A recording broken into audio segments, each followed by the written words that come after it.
To file suit and get business damages by having this component in there. It is sort of like the hidden piece that it is apparently intended to do just that. So anyway, it is just a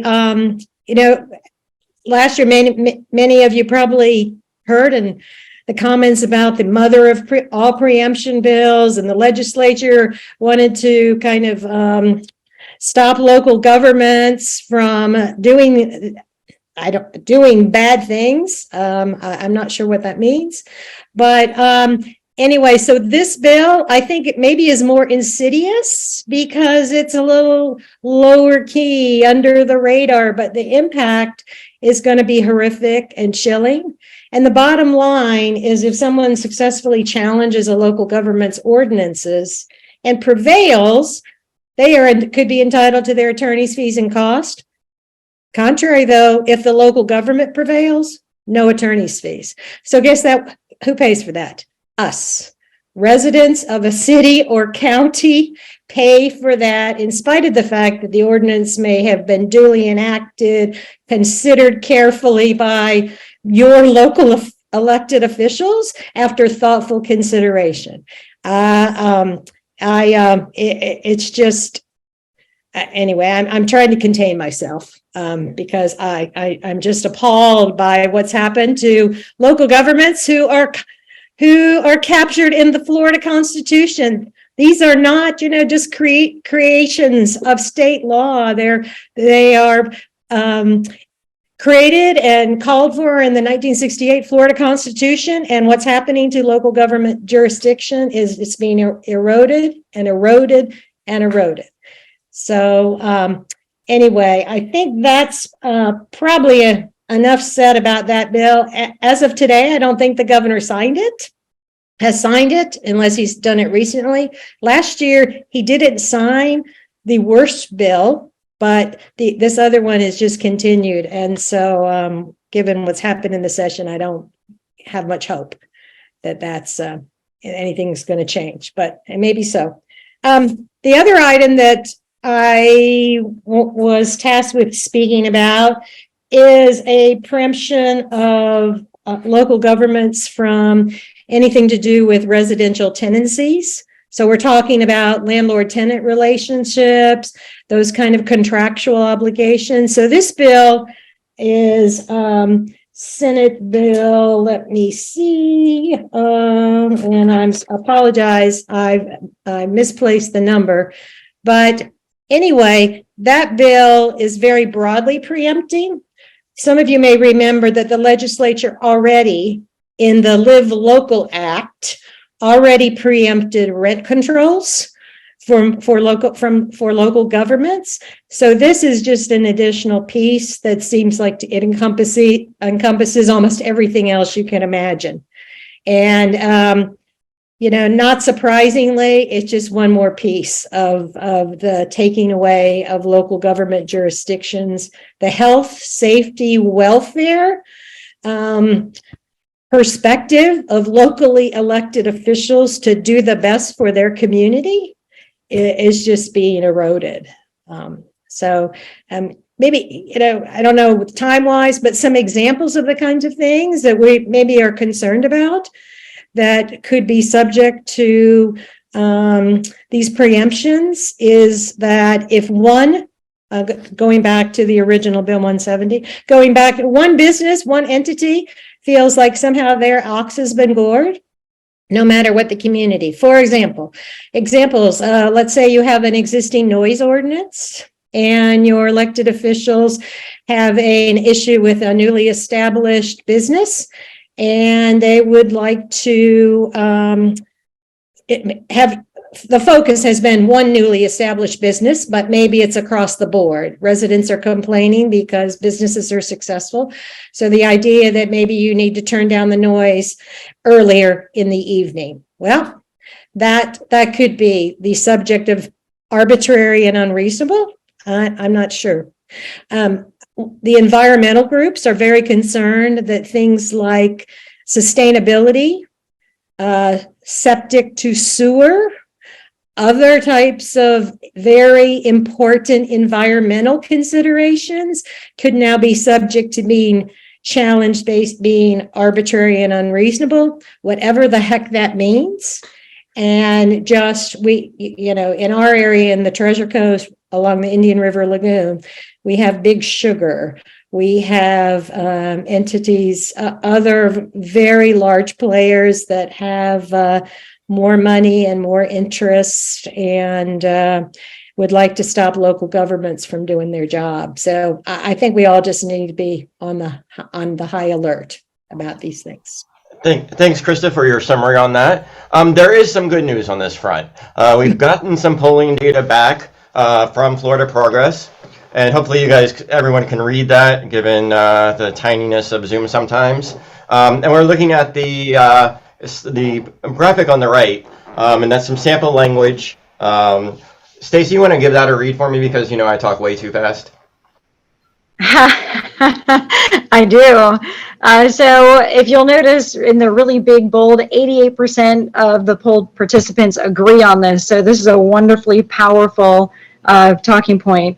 So whether we're from a big city or a small town, we know what's best for our communities. That's why we are fighting to preserve our local freedom to choose what's best for us, so the working people and small businesses that power our economy can continue championing solutions for the places we call home without politicians in Tallahassee and corporate elitists from boardrooms sticking their noses into our affairs. So if you look down in the yellow section, it says to make preemption the issue. This is not, Republicans are all terrible. They make bad decisions, This is about the issues itself. And then it says, make everyday Floridians the heroes against corporations and corruption. Now, it's really easy to make that, to connect the dots to the corruption is coming from Tallahassee. This is a power grab. And this resonates with everybody you talk to. Yep. So and we'll talk about that in some more detail when we get down to our putting this all together section. Thanks, Stace. Absolutely. Yep. And we'll move on to personal freedom. There's a lot of personal freedom stuff to get through, and Jean is going to take us through it in right now. All right. Thank you so much. Yes, this was definitely a session where we saw an incredible assault on personal freedoms. In fact, it's been called the Slate of Hate year. And that's a very apt name because there were many hateful bills targeted this year against the LGBTQ community, women, immigrants, people of color, voters, educators, local governments, as we've just heard, and even businesses, which is very, very surprising. Certainly, there were a number of bills. We're going to just touch on some of the big ones tonight, but one of the biggest is the near total abortion ban, SB 300, that was signed into law April 13th. It will become effective 30 days after the Florida Supreme Court hands down a negative decision, we think, about the privacy clause in the Florida Constitution.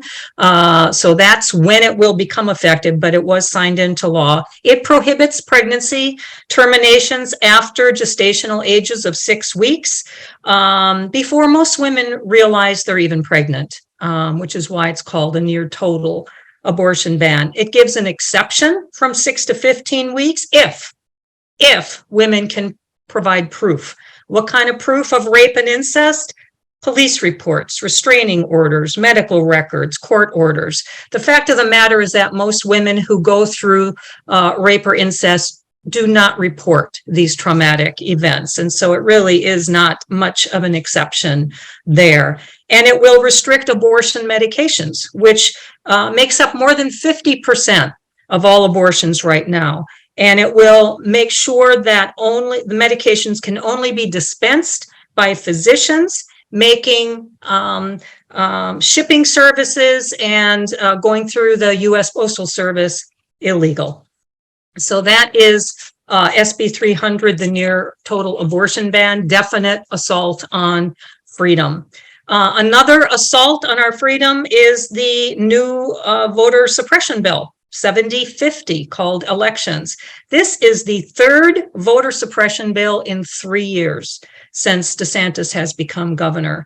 And it is intended primarily to chill participation of third-party voter registration organizations that are instrumental in registering voters in disadvantaged and low-income communities in particular. There are a lot of hammers coming down on these organizations. You have to re-register every cycle. You have to provide a receipt to anyone you register and provide the name of the registrar, the person registering the new voter. You have to submit registration forms within 10 days to the SOE as opposed to the current 14. Otherwise, if you're found to have any infractions of this new law, there are significantly increased fines for these organizations, up to a max of $250,000. And most of these third-party voter registration organizations are small, tiny, nonprofit organizations just going out and registering voters. It places the burden on voters of knowing whether their voting registration, whether they're eligible, not the state. So they're going to continue to give all of us a voting card, but that has nothing to do with whether we're eligible to vote. They're putting the onus, the burden on people, especially returning citizens who can't figure out a way because there is no centralized database that helps them to figure out what fines they owe. And if anybody has infractions of this new law, of course, the election police are there to go after all of us and haul us out in our underwear, I guess, if they find us. It also bans non-U.S. citizens from participating in the voter registration process, so taking away their freedom, certainly. Another anti-freedom bill is one that is a total misnomer called public safety. This is the permitless carry bill. It eliminates the need to apply for a permit to carry a concealed weapon, allowing people with absolutely no training or background screening to carry concealed firearms in public. It promotes a shoot first, ask questions later mentality, and it absolutely decreases all of our freedoms of feeling safe in our communities. And this session, of course, saw an onslaught of legislation targeted at the LGBTQ community, and Nathan is going to discuss those bills. Awesome. Thank you so very much, Jean. I could talk about this all day, since it's horrific, and it's been something that my community has been watching since before even the session was gavelled in. I'm going to talk about three things just briefly. There were a bunch more. Today, the governor signed SB 1580, the license to discriminate in healthcare. This is a totally against, a provider's Hippocratic oath that they're supposed to serve everyone. This gives healthcare providers, if they, have a religious, moral, or whatever belief that they shouldn't be providing coverage, then they're not going to provide that service to members of my community, members, whoever that they want to provide, not provide services to. HB 1069 is the expansion of the Don't Say LGBTQ plus bill. This bill now makes it all the way through 12th grade, the legislation that was passed last year that stopped it at 3rd grade. The book banning stuff is associated with this. Educators can be prohibited or can not have to call people their correct pronouns. So a bunch of bad stuff to go along with that. And finally, the gender affirming care ban, SB 254. This really is going to cause mental harm to, transgender youth that won't be able to get their hormones and other medically necessary gender affirming care that they need. This bill was watered down from what it was in the House, but it's still a bad bill and still affect the lives of many Floridians. But like I said, I could go on and on about that, but we are limited on time. So I will jump over. Actually, I think this is Stacy. Stacy, we're talking about the messaging about Florida's near total abortion ban. So the good news is that there's a strong opposition to this ban. Most people see it as an overreach. It's too much. They've gone too far. And, I'm talking to a room full of people that, I'm singing to the choir, but the thing that we can kind of focus on, and I can't see what it says, so let me see if I took a picture of it because your faces are covering it. Give me a second. I did take a picture, if I can get my camera to open up for me. The government, so this was very well received. If you see to the right, when you're looking, the 62%, Nathan, if you go over to the other side of the, there you go, up to the top. Government should protect access to safe and legal abortion care and leave decisions about when and how to start or grow a family to Floridians and those they trust. So, when we start talking about that perspective, the government should protect us, not take away things from us, and especially when we start to talk about teams of people, right? People start to kind of soften a little bit when it's not just one person's decision. It's the family. It's in consultation with their doctor, their family, and their minister, right? These are now groups of people that are consoling and kind of embracing what decisions are being made by people. That seems to really resonate with folks out there that even are opposed to some decisions like this. And, I live, like many of you, in a very red rural place. And, what seems to resonate are just these conversations, right? The idea that overreach is overreach, right? So many of our neighbors believe that the government overreach is terrible, right? As long as it seems to feel like as long as it's on their issues, right? So what I say to them is, look, whether I support the woman's decision, right, is not my battle. My battle is to make sure she always has it. And they kind of go, oh, I hadn't thought about it like that. Because about the time that we allow government to make us carry to term, we're opening the door for the government to flip it back around and say, you can't have any children. Once the government is in the decision making of, in the doctor's office with us, in our bedrooms with us, then it's hard to kick them out just because they changed their position. So, these are these overreach conversations. And if overreach is overreach, then allow women to continue making health decisions that best suit their family. And that seems to resonate. So I've kicked this one to death, Nathan. You're shaking your head at me like I'm talking too much. So what's up? What's next? We got Jean back to take us through public education. Yes, just Awesome. a couple of bills to talk about here in education, though there were a number. They were certainly obsessed with this session with school boards. All right, school boards are definitely their new nemesis.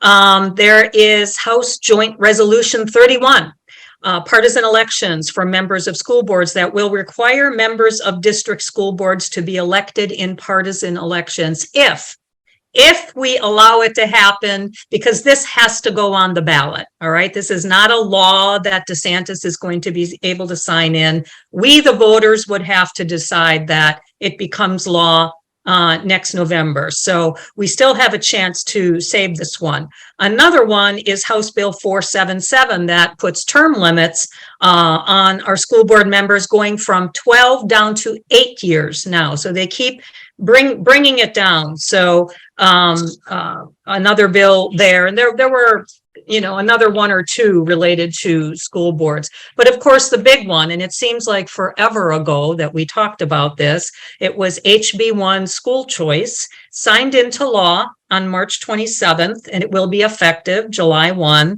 It is the universal voucher bill that makes vouchers available to every K through 12 student in Florida, even children of millionaires, while it siphons money away from our already underfunded public school system, where more than 85% of our children are enrolled. This is conservatively estimated to cost $4 billion within the first 5 years, as public schools lose $2.4 to $3.4 billion by the 26 to 27 school year. And these are numbers from the Florida Policy Institute. Of course, it will impact children and communities who are always more horribly impacted by laws like this, and that is in our communities of color, in our impoverished neighborhoods. And those are the education bills. And I think Nathan or Stacy will be talking about the next slide. I gotcha. So Republicans, unfortunately, have won the message so far in our state on this issue when we look at the polling. In my county, there is a Christian school called Seven Rivers Christian School. If you look at their football fields, you look at their whole complex, it is a beautiful place. And so many of our residents believe that that is the private school that they're going to get with the voucher dollars that the state is going to give them, right? That's not what they're going to get. And if, Scott Hottenstein from Public Education Caucus talks a lot about this, they're going to get a school in a strip mall. That might not be accredited and all of the things. So really this is an issue, maybe when we get but something to continue talking to our school boards about, to make parents aware that, hey, this is not going to be a great deal for you. It's a very mixed bag with how Floridians feel about that, because we didn't have enough time and we weren't able to get the message out correctly. But that's kind of top level on that. All right. And we move on to polling data. And Stace, did you correct so you can actually see the slides now? Because it's going to be. Right now, you're not sharing anything. So, and I'm not sure whether I can change my view. All right. Okay, I can see enough to kind of wing this one. We'll see how I do on the next one. You may have to take over. So this one's really important because it goes hand in hand with what the Democratic Party has been pushing in their messaging. So Floridians are very concerned about health, safety, and prosperity. On the left-hand side, you'll be able to see the biggest issue, the biggest concern is the cost of everyday items, okay? So think about that. I mean, everybody that we're talking to, that's kind of top of mind. Gas prices at 21%. The cost of housing I thought was interesting at 22%. I thought that was going to be bigger. The cost of home and auto insurance, that's huge.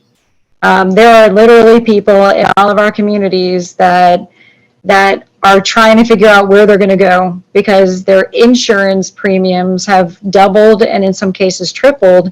That stacked on top of their mortgage payment and all the other rising costs are making so many of our friends and neighbors very vulnerable, and many of them are looking at losing their home.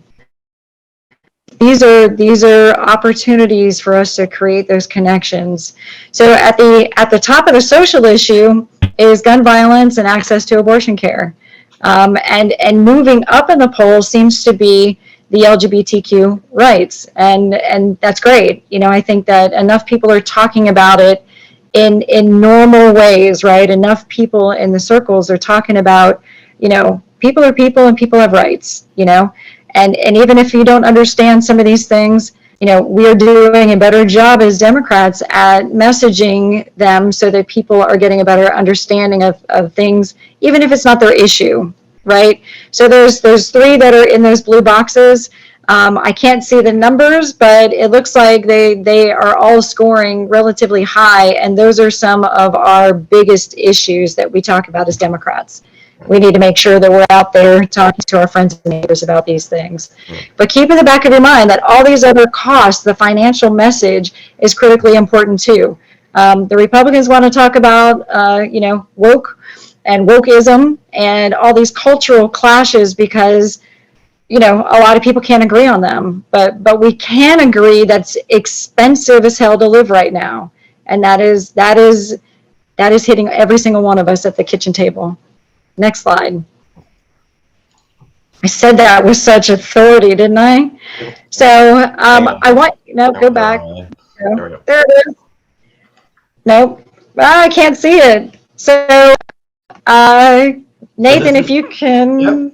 So the good news is that people are pissed, to use the vernacular, at what's happening in our state legislature.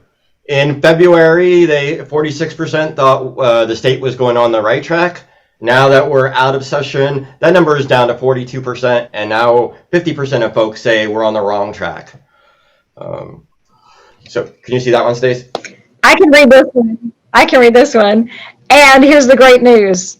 They're blaming the legislature and the governor, right? They're not mad at Democrats. They're mad at the people who are making the decisions in this state. And that's phenomenal, right? This is a huge opportunity for us. If you take a look at DeSantis especially, look at his numbers. February of this year, his approval rate was 60. It's dropped 10 points. And look at his disapproval. It's gone up. I mean, those are great margins. Look at that. People are angry. Why are they angry? Well, we have a supermajority. We have like a trifecta in the state of Florida, and they are overreaching every day. They are taking away things from everybody across the board, and people are pissed.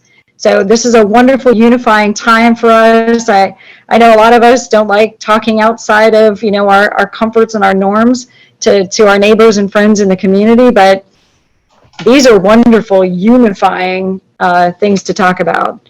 So Nathan, I'll kick it back to you. All right. So, we wanted to do something different with this presentation. There are lots of people out there doing things about session. You'll see Anna Escamani, various advocacy groups doing their own thing. But we thought we would do a couple of things this evening. Provide a high-level overview with some real-world examples of how it affects our communities.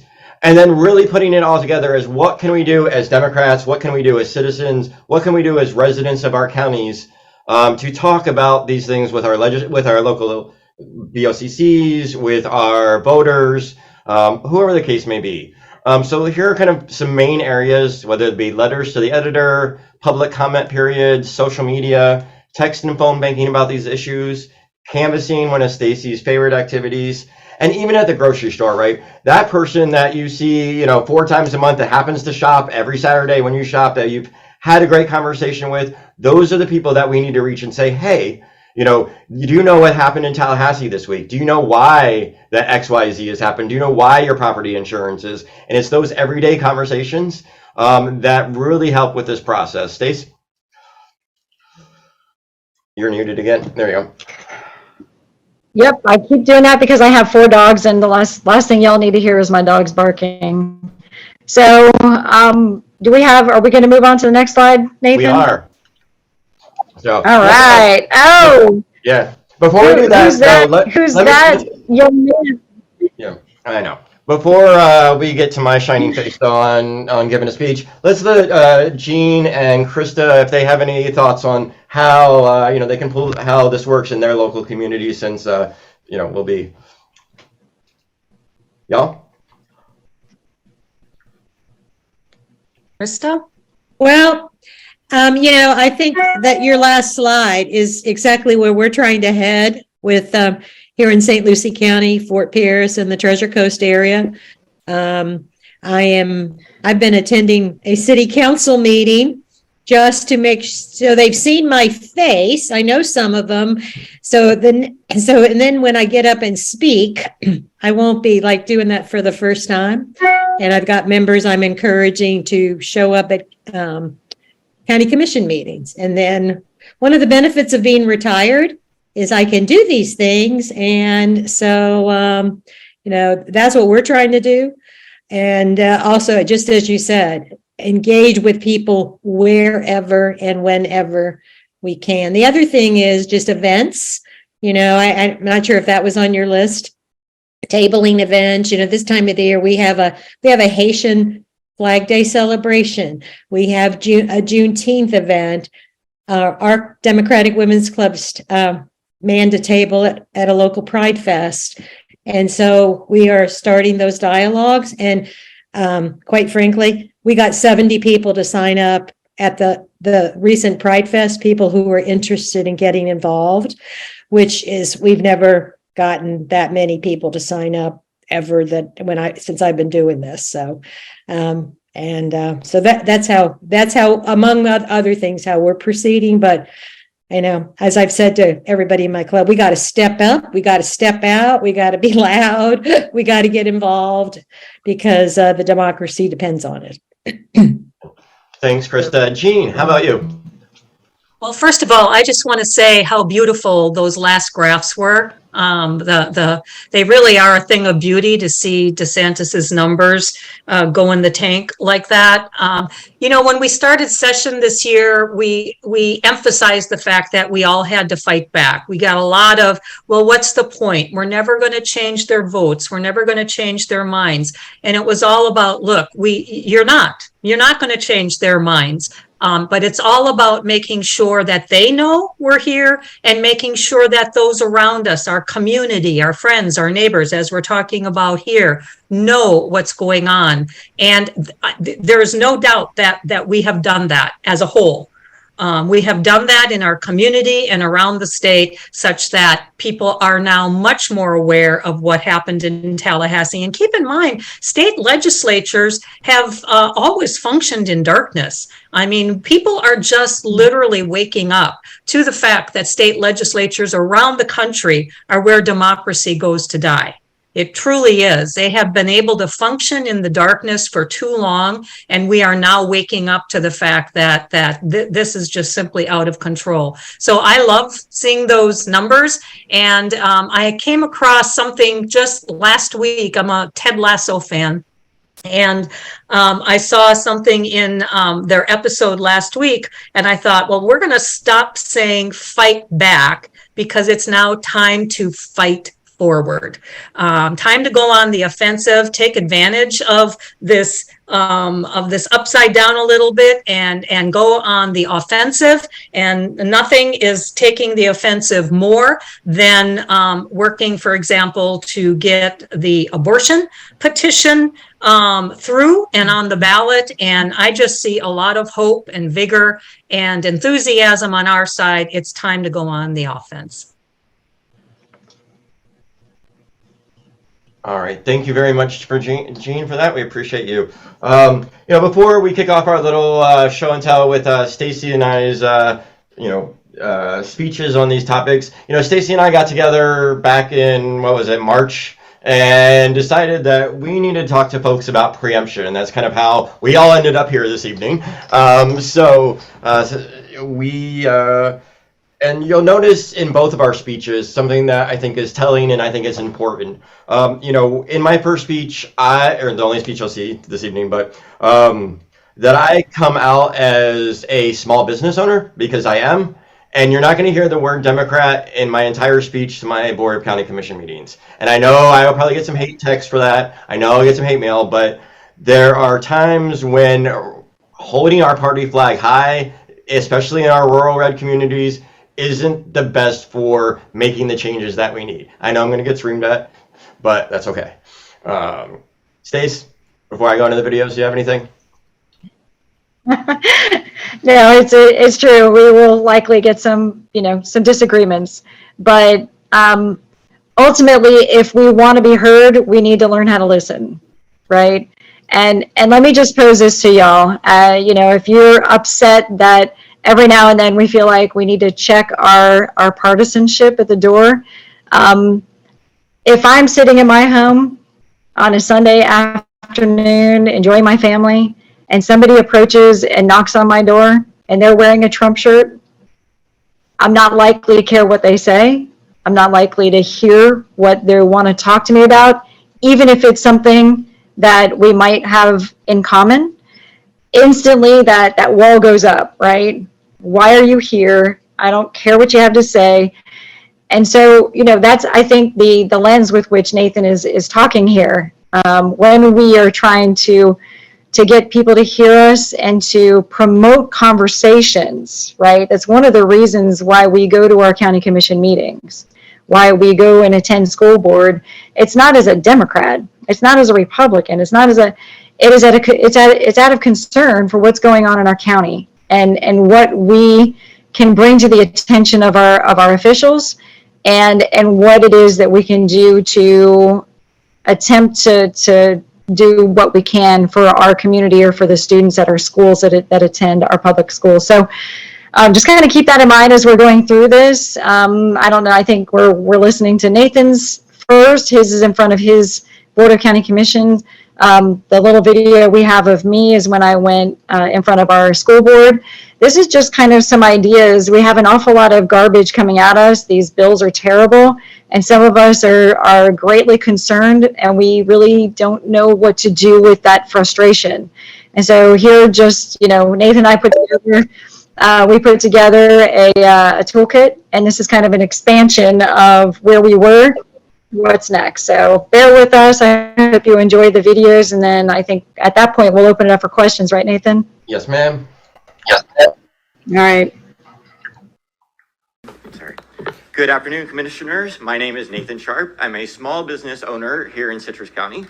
Commissioners, today I rise to speak in support of local government. More than 50 years ago, voters in the state of Florida enshrined in the state constitution the idea that the best form of government is the one closest to the people, and home rule became a part of law here in our Sunshine State. Over the last 2 decades, at the behest of big developers, big corporations, and frankly, big donors, the party of small government has chipped away at the power of county and city governments through legislation passed by the Florida legislature. This session is exceptional in the number of preemption bills, most of which have been supported by our own state legislatures, that will take power away from this body and take power away from our local citizens. These number of bad bills are out there in Tallahassee. I'm just going to talk about 2 of them. HB 439, also SB 1604, the Land Use and Development Regulations has passed through 2 committees in both chambers. These builder-sponsored bills would end counties and cities' ability to deny a proposed land use plan change because there aren't enough roads, schools, and other infrastructure to support that development. Again, a big giveaway to big developers. HB 383, SB 346, public construction is being fast-tracked through both chambers and makes major changes to rules regarding local preferences for public works projects. This bill preempts local governments from having a local preference for vendors for all projects, even if they're funded fully by the county. So there are a number of items on your agenda today that would not be allowed to have any sort of local preference. So can you tell us what you've done to push back against this harmful legislation and what you're hearing from Representative Mazzullo and Senator Ingoglia? Have you begun calculating the financial impact bills like this will have on our community? And what can we as citizens do to help protect our citizens in this county? Thank you very much. Well, thank you all for the hard work you're doing on behalf of our county. My name is Stacy Peters. I am a Levy County resident. It's funny, I live in Williston on my address, but I'm very much closer to Bronson. So I was aware of your meeting this morning, and as a concerned citizen, I just am here to ask some questions about some of the legislation coming from Tallahassee and how it is that you all think that it's going to directly impact the way that our county is able to function and continue to fund education, educational programs. So I am concerned. There's a lot of money that it seems is going to be removed from our public educational system and pushed into private education, homeschooling. I'm sure I'm not the first to bring this to your attention. I'm sure you all have pondered it, but I'm not really hearing much about what it is that Levy County is doing to address this, if anything. And my second comment is going to be, as a concerned citizen, I'm happy to assist in the direction that we can move through Levy County to make sure that we have some really great educational programs. There's so many things that stem from a solid and strong educational system. You know, we know one of the first things that, as our young families are picking their place where they want to live, the first thing they look at is the educational opportunities. And it's my understanding that in Levy County, so many people are currently employed by the public education system. So one of my first concerns is the children, of course, their level of learning and how that's going to be impacted. Secondarily to that, how many of our families is this impacting at the employment level? Okay. Third, and probably the furthest vision of that is, you know, I come from bigger cities. I think most of y'all can kind of have an idea of who I am. But, you know, from the tax base, you know, a lot of people, they go by, you know, what grade is your school, so that people actually make those decisions on whether or not to move here. It also kind of attacks our property values if our educational system continues to go down. I'm getting some head nods. So this is really, to me, this is kind of an egregious attack. It's a power grab. You know, I believe that the best government is the one closest to the people. And if we cannot come to our school boards, we cannot come to our municipal and our townships and to our Board of County Commissioners and work out some resolutions and then work together, right? I'm here also today, not just to say, what are y'all doing about it, but to say, what can I help you do about it? Okay, I'm a solutions-based person. I like to organize and get stuff accomplished. So I'm here today to say, what are you doing and what can I do to help? Okay, now I'm going to sit down and shut up. What do you think the logic behind that is? Which part? Warp speed. Is it conveniently we're in sessions that we can't meet with these people that have... okay, it's not good as a person that's going to have to go to Tallahassee with you, and I have made no bones about it. I can't sit there and look in the eyes of a person representing me and say, you're doing a great job, and I don't think you're doing a great job. I look at this. We're still going to have to meet that minimum requirement, but you took the funding. I have problems with the mandates. I'll sit here and say this before God and everybody. I'm a Republican, but as a school board member, I'm nonpartisan.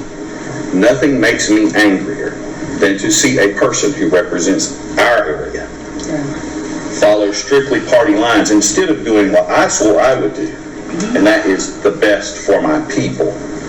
I'm glad Ms. Peters came today. I'm glad. I'm not going to blow smoke up you, man.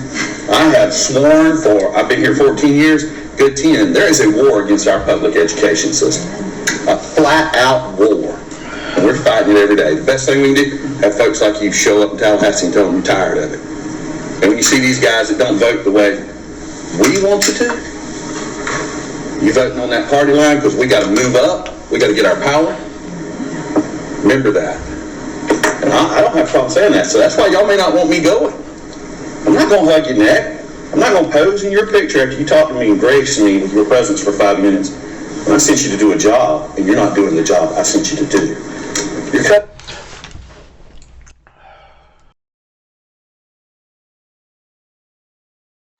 All right. So you guys get the point, right? You get the picture. It goes on and on. He wasn't the first, nor was he the last to thank me for coming and literally talk about the attack on home rule, talk about how they all feel, you know, like they've been absolutely betrayed, and that our current government in its form, the supermajority, is taking and it's hurting them, it's hurting their families, it's hurting our entire county. Again, these are conversations where we are all very similar, right? We're going to disagree on some of the other stuff, but this is where we start chiseling away and, you know, looking at those numbers with DeSantis and looking at how people are pissed not just at the governor, but our legislators, the majority of the people they're mad at, they're not us. They're fellow Republicans. So if we can not thumb our nose and y'all are a bunch of idiots, you keep voting along, for the same people, blah, blah, blah. And we can find wedge issues, and these are those. This is how we make a difference. This is how we get the governor out of office and make sure he's never our president. These are ways that we can start changing some of the public opinion about who we are and what we stand for. We have Democrats regularly, and I've got a couple of them on here. Christine Swit, I'm going to call you out, that show up and are constantly being those helpful people and doing extra research to help our Board of County Commissioners to make the right decisions in our communities, right? I didn't need to take my time. I don't have children in public education or public school. All my kids are grown and gone. I could keep pushing that down. It's not my fight. It is my fight. You know why? Because I live in this county and because I care about this county, just like each and every one of you do. We need to be seen. We need to be heard. And hopefully we're giving you guys some good ideas on ways that you can start to change the narrative. People now look at me, the same gentleman, the superintendent of schools, before I showed up that day, he knew I was a Democrat. He knew I was going to disagree with him on some issues. I saw him recently, a couple days ago. Hey, Miss Stacy, how you doing? How's the family? I'm a real person to him now, right? I can change the influence in the room, right? Democrats are starting to go full circle in my community because we're showing up and we're not telling everybody they're stupid and ignorant, but we are actually putting forth the research and having good constructive conversations. And everybody on this call can do that. If you're looking for something to do, if you're wringing your hands because you're frustrated, we can do it. Nathan showed up with bills and details. I didn't even mention what I was talking about.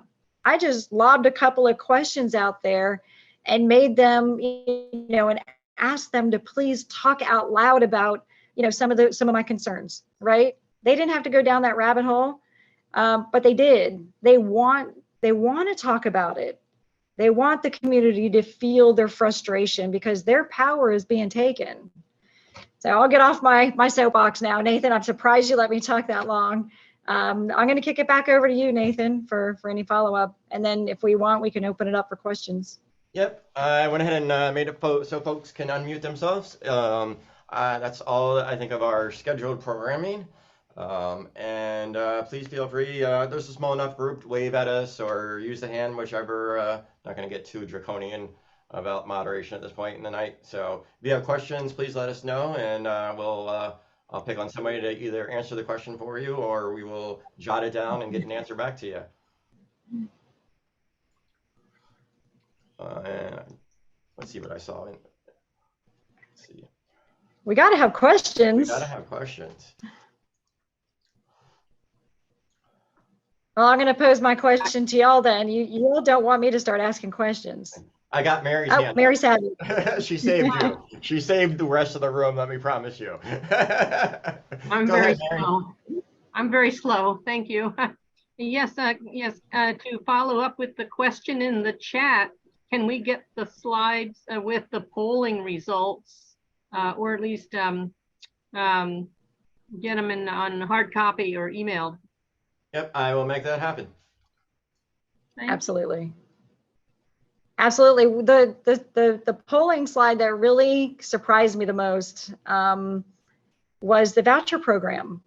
I just, everyone I talked to is so upset about vouchers and what that's going to do. But the Republicans have done such a fantastic job at making it about freedom to choose. Imagine that, the Republicans talking about freedoms to choose something, and people are buying it. And so these are really important things for us to be able to talk to in our communities. The more we know about it, the more we can really help people assess, what that means. And I will tell you that our school board is terrified to start looking at what these numbers are going to do to counties like ours. I mean, I'm pretty sure that our numbers are like 30% of our county is employed by the public school system. And as hundreds of thousands and millions of dollars are no longer going into their general fund or wherever it is that the money goes, and they're going out to other opportunities, you know, it's unfathomable how we're supposed to keep up with mandates that are unfunded in the first place. I mean, our public school systems have never been fully funded, not ever, never in their entire history. And now we're going to do this on top of it. I mean, we haven't even touched on teacher shortages and what that's going to look like in the state of Florida. It's crazy. So. And, you know, we kind of flew through the other actions, you know, slide pretty quickly, but, you know, things like letters to the editor are still important if you have a local daily. You know, I had the most interesting conversation. We have a group, I think they're the Club 45 group or some very conservative group in our town. One of the women that's part of it runs a very conservative podcast. She approached me after 2 meetings, I think I finally have agreed. But she wants me to come on her podcast and talk about preemption and talk about these freedom issues, which is for her. She knows I'm Democrat. She knows I'm a big old homo. She knows who I am. But she wants me to go ahead and talk on her show about these issues. And that's something that we can come together on. And so for me, I mean, I'm getting out of my box, my comfort box to do this, but thanks, Stacy, it's all your fault. And Tim Gilbert, who's not here, but I would yell at him for it being his fault. You know, it's something that I know not everybody's comfortable doing that, and that's okay. Find the thing that you're comfortable doing, whether it's a letter or whatever the case may be, and do it. That's my kind of sage final words, unless anybody has other questions. Well, I wanted to address a couple of things in the chat, but Yep, go to ahead. follow up with what Nathan just said, you know, I'm uncomfortable doing most of what I do. It doesn't mean it doesn't need to get done, right? I hate speaking publicly. I hate it. It's the worst thing in the world to me. But, you know, the more you do it, the more you get comfortable with it. And sometimes we have to expand our comfort zone.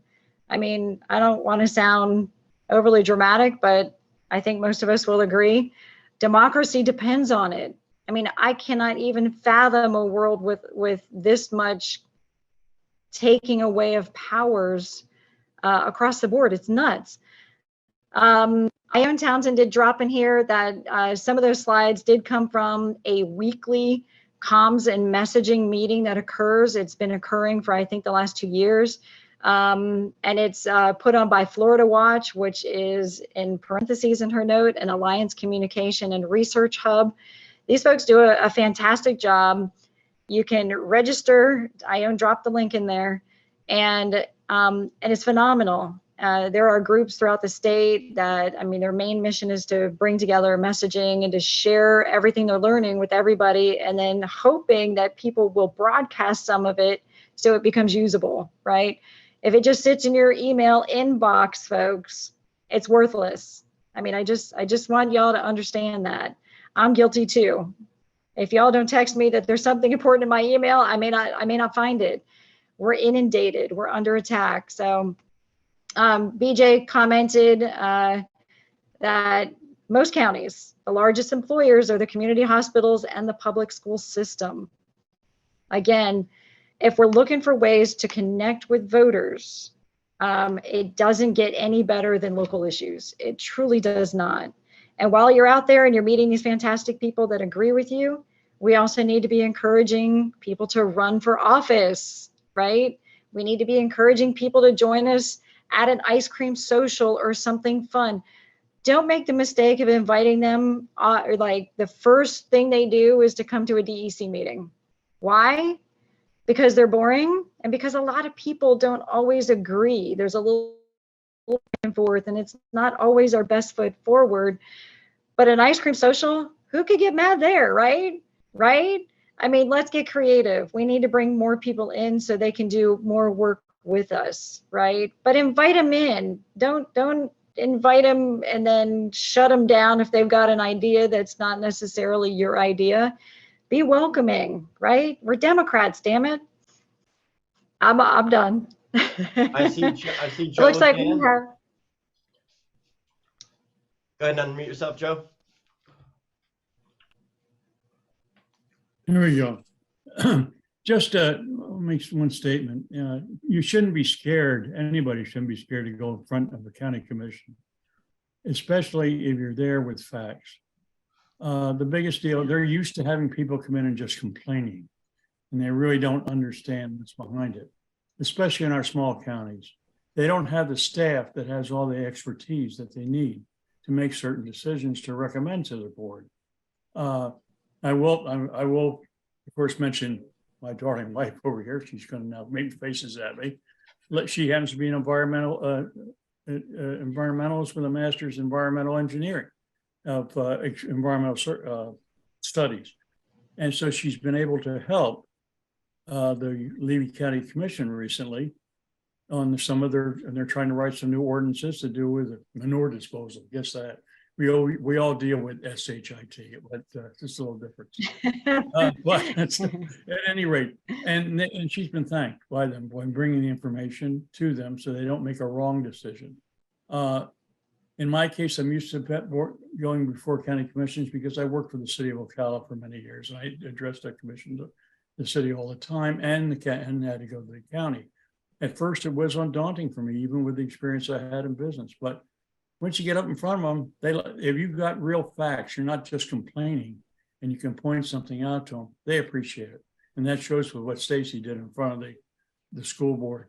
And if you want to talk about putting a bunch of people in the same room, Stacy and I were just at a conference last week, this weekend, and we had some very big issues in our state charter to deal with. And we had some dissension in the room, but everybody got along. Maybe disagreed. And but it was, and at the end, it worked out. Everybody was pretty happy with how it came out. So whatever, that's it. I just want, don't be scared to go in front of those boards if you have your facts. They appreciate it. Thanks, Joe. Krista. Awesome. Thanks. So, I'll put on my hat as a former local government staff member, and I'll just share that so many people that show up at local government meetings rant and rave and just act outrageous. Right. And elected officials roll eyes and it falls on deaf ears. So if you are, as Mr. Swift just said, if you're coherent, calm, and factual, the other thing I will always suggest to you, if the staff then sees that you're a rational, polite individual that has some knowledge, you can often connect with staff members, the city or county attorney's office or whatever, and offer to assist or provide information, or how can I better, how can I come again? How can I make a presentation? Those kind of things just are very effective tools as opposed to ranting and raving. Yep. 100%. And if we're working on building the bench, which we all need to be working on the credibility in the community is absolutely vital to ever electing Democrats, especially if for any reason this partisan bill goes through and every Democrat or everybody running for any office at any level is going to have to be identified with a D. If we're building this in the community, if we're building relationships, then they start to really see us as people. They really do. Are they ready to elect me or Christine yet? Probably not. But in the next couple of years, there's going to be a shift. We just need to be diligent. We need to continue to stay present, right? Let's not just show up and now the session's over, we're pissed, we're frustrated, we go to our county commission meeting once, we speak, and we never go back again. No. Remember what they tell you, and then go back the following month. Hey, it's Stacy again. Last time I was here, there was some conversation at the dais, and you all were going to be checking with the Senate about this. Where is that? And when I was here last, I asked you to whether or not Levy County had made assessments to see what this is going to cost the county. Where are those numbers? Have you been able to start making those assessments yet? Because this is a reminder. And why this is important? Well, we have elections coming up in 2024. And we need to make sure that we're out there staying front and center on the issues and building those connections. There's not one time where I show up at a meeting, whether I speak or not, where somebody doesn't follow me out and say, hey, talk to me about this. Christine, you're shaking your head. Our county commissioner, I won't say his name, came up and actually, thanked Christine, who is the chair of our Democratic Party here in Levy County. That's a big deal, right? They view her as a person who is knowledgeable and helpful, not the enemy, right? That was not the case perhaps a year ago, but we have been slowly working on it. We're not losing our temper. We're not telling people they're stupid. We're having great conversations that will ultimately lead to people like Christine being elected for county commission. Right, Christine? I don't think she's buying what you're selling on that one yet, Stace. We actually have a really good Republican in my district right now, so plus she works her butt off, so. Yeah, no, we actually do have some really good ones, and they agree with us on some issues. Some of the women that are our county commissioners, they are with us in lockstep on women's issues and on so many other things that we talk about. So, let's try not to judge a book by its cover too much. Right. Anyway, I hope you'll all stay engaged. If you are interested in receiving the slide deck or the recording, send Nathan an email or just simply reach out to me or hit reply. And that way we can get whatever information you need. If you want our Dog and Pony show to come to your county, we're happy to Zoom in with y'all and bore you to tears and talk about preemption again. But, especially the how-to kit. I'm not committing Jean or Krista, but I will definitely commit Nathan because this was all his idea. Yeah. And I just dropped the link to that how-to kit. Now that we're out of session and bills have changed literally 17 times in the space of the last week before they went to the governor, our little social media graphics are a little outdated, but the stuff about the scripting and how to write a script for your speech, and how to, we have a whole list of somebody went through a volunteer and listed all the 67 counties when the BOCC meetings are, how to get there, and all those sorts of things. So that's on that list. And I think that's all I've got. Thank you everyone so much. Final word, Stacy, before we let these folks go off to enjoy the rest of their evening. Get uncomfortable and go and speak. Keep this going, right? Let's get some shit done.